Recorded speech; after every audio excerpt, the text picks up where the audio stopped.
தினமும் நம்மை போஷிக்கவே தீர்க்கர் உரைப்படி பாலம் திறந்தார்.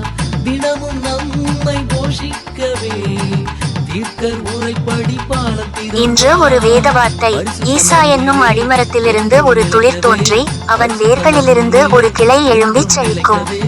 அக்காலத்திலே ஜனங்களுக்கு கொடியாக நிற்கும் ஈசாயின் வேருக்காக ஜாதிகள் விசாரித்து கேட்பார்கள். அவருடைய தாபரஸ்தலம் மகிமையாயிருக்கும். ஏசாயா 11வது அதிகாரம் 1வது வசனம் முதல் 10வது வசனம் வரை. தொடர்புக்கு இயேசுவே சமாதானத்தின் அடைக்கலம். ஊழியங்கள் சகோதரர் KVP ஆனந்தராஜ்.